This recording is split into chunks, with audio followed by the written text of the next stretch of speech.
महात्मा गांधी राष्ट्रीय समुद्री उद्यान कहाँ स्थित है? Option A Port Blair, option B Chennai, option C Kolkata, option D Rameswaram.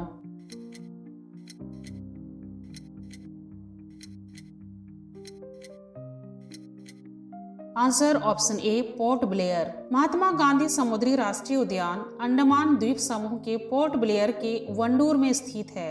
यह उद्यान समुद्री जीव, प्रवाल भित्तियों और लुप्तप्राय प्रजातियों के समुद्री जीव आदि के लिए आश्रय स्थल है। इसकी स्थापना साल 1983 में हुई थी। भारत के राष्ट्रपिता किसे कहा जाता है? Option A Subhash Chandra Bose, option B Bhagat Singh, option C Mahatma Gandhi, option D Chandrashekhar आजाद।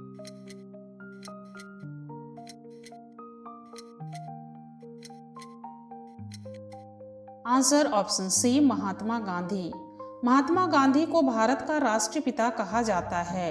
नेताजी सुभाष चंद्र बोस ने 6 जुलाई 1944 को सबसे पहले आज़ाद हिंद रेडियो पर गांधी जी को राष्ट्रपिता कहा था। महात्मा गांधी का जन्म 2 अक्टूबर 1869 को गुजरात के पोरबंदर में हुआ था। सीमांत गांधी किसे कहा जाता है? Option A Mahatma Gandhi, option B Khan Abdul Ghaffar Khan, option C Mohammad Ali Jinnah, option D Ashfaq Ullah Khan.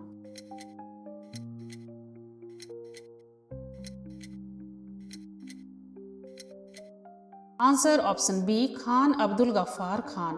Khan Abdul Ghaffar Khan को सीमांत गांधी, बच्चा खां तथा बादशाह खान कहा जाता है। ये सीमा प्रांत और बलूचिस्तान के एक महान राजनेता थे जिन्होंने भारत के स्वतंत्रता संग्राम में भाग लिया। ये महात्मा गांधी के बहुत बड़े अनुयायी थे और अंग्रेजों के विरुद्ध अहिंसा के प्रयोग के लिए जाने जाते हैं। भारत का सबसे बड़ा मरुस्थल कौन सा है? Option A Atacama, option B Gobi, option C Sahara, option D Thar.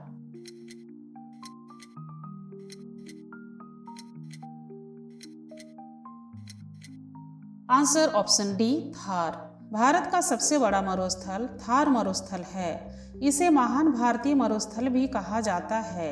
यह विश्व का 17वां सबसे बड़ा मरुस्थल और 9वां सबसे बड़ा गर्म उपोष्णकटिबंधीय मरुस्थल है। थार का 85% भाग भारत और 15% भाग पाकिस्तान में है। राज्यसभा के सदस्यों का कार्यकाल कितने वर्ष का होता है? ऑप्शन ए 3 वर्ष, ऑप्शन बी 5 वर्ष, ऑप्शन सी 6 वर्ष, ऑप्शन डी 7 वर्ष।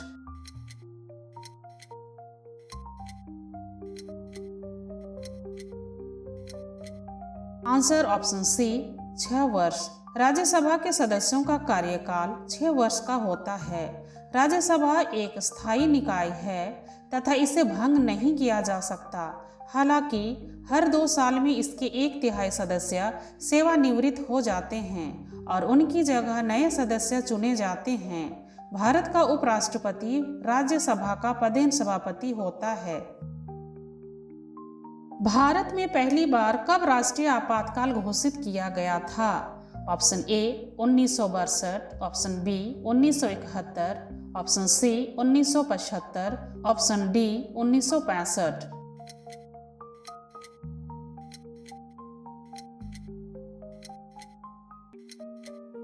Answer option A 1962। भारत में अब तक कुल 3 बार अनुच्छेद 352 के अंतर्गत राष्ट्रीय आपातकाल लगाया गया था। पहली बार राष्ट्रीय आपातकाल की घोषणा 26 अक्टूबर 1962 को भारत चीन युद्ध के दौरान की गई थी। दूसरी बार 1971 में भारत पाकिस्तान युद्ध के दौरान घोषित की गई थी और तीसरी बार 1975 में आंतरिक अशांति के कारण की गई थी। महात्मा बुद्ध ने अपना पहला उपदेश कहाँ दिया था? Option A Bodh Gaya, option B Sarnath, option C Shravasti, option D Pataliputra.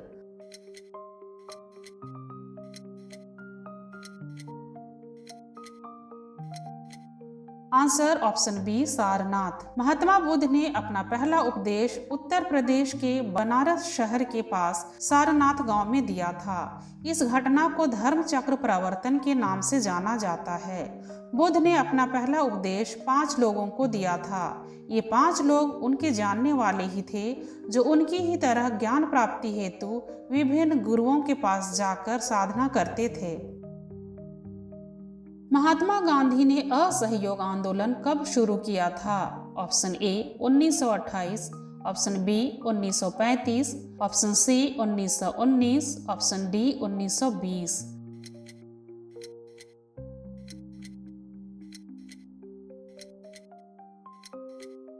Answer option D 1920।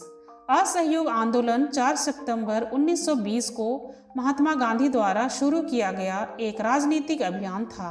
असहयोग आंदोलन ब्रिटिश सरकार की दमनकारी नीतियों जैसे 18 मार्च 1919 के रॉलेट एक्ट और 13 अप्रैल 1919 के जालियांवाला बाग हत्याकांड के प्रति प्रतिक्रिया थी। गौतम बुद्ध के बचपन का नाम क्या था? Option A Mahavir, option B Acharya, option C Siddharth, option D Varthaman.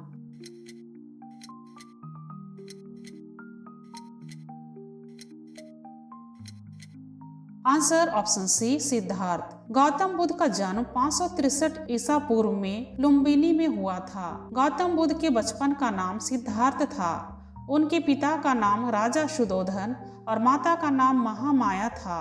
Siddharth का पालन पोषण उनकी मां की बहन गौतमी ने किया था। 35 वर्ष की आयु में उन्हें निरंजना नदी के किनारे बोध गया में एक पीपल के पेड़ के नीचे ज्ञान प्राप्त हुआ और वे बुद्ध बन गए। भारत का पहला उपग्रह कौन सा था? Option A Bhaskar, option B Aryabhata, option C Rohini, option D Chandrayaan.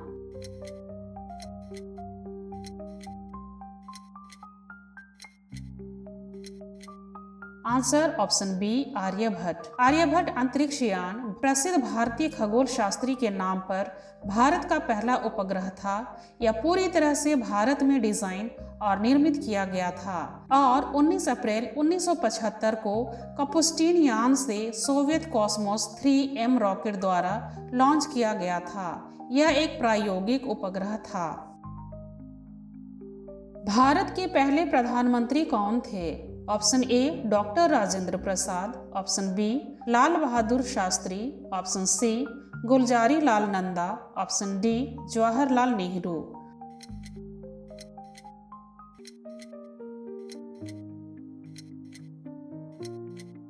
Answer option D Jawaharlal Nehru. Pandit Jawaharlal Nehru आज़ाद भारत के पहले प्रधानमंत्री चुने गए थे। इनका जन्म 14 नवंबर 1889 को इलाहाबाद में हुआ था।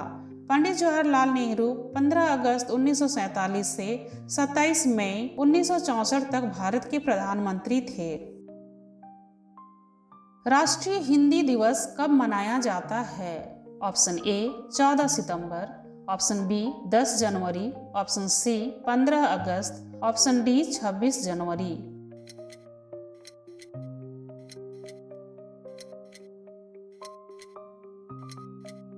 आंसर ऑप्शन ए 14 सितंबर। 14 सितंबर 1949 को संविधान सभा ने यह निर्णय लिया था कि केंद्र सरकार की आधिकारिक भाषा हिंदी होगी तथा हिंदी को प्रोत्साहित के लिए प्रति वर्ष 1953 से पूरे भारत में 14 सितंबर को हिंदी दिवस के रूप में मनाया जाता है। मंगलयान कब प्रक्षेपित किया गया था? ऑप्शन ए 24 सितंबर 2014, ऑप्शन बी 23 नवंबर 2008, ऑप्शन सी 5 नवंबर 2013, ऑप्शन डी 28 अक्टूबर 2013।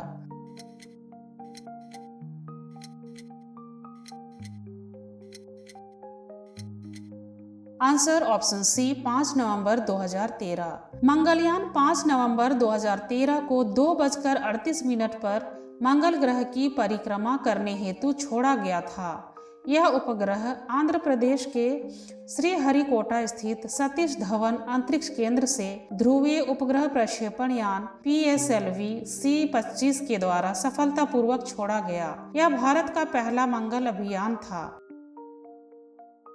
भारत की पहली महिला प्रधानमंत्री कौन थी? Option A Pratibha Patil, option B Sarojini Naidu, option C Sucheta Kripalani, option D Indira Gandhi.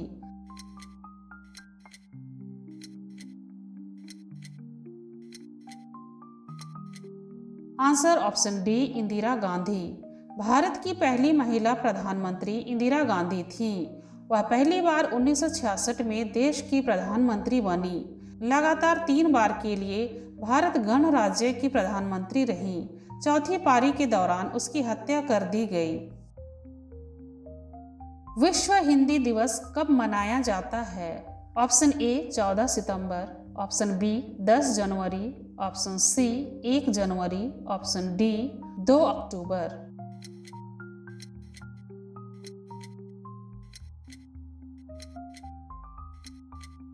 Answer option B 10 जनवरी। विश्व हिंदी दिवस प्रतिवर्ष 10 जनवरी को मनाया जाता है। भारत के पूर्व प्रधानमंत्री मनमोहन सिंह ने 10 जनवरी 2006 को प्रतिवर्ष विश्व हिंदी दिवस के रूप में मनाए जाने की घोषणा की थी। तब से यह हर साल 10 जनवरी को विश्व हिंदी दिवस के रूप में मनाया जाता है।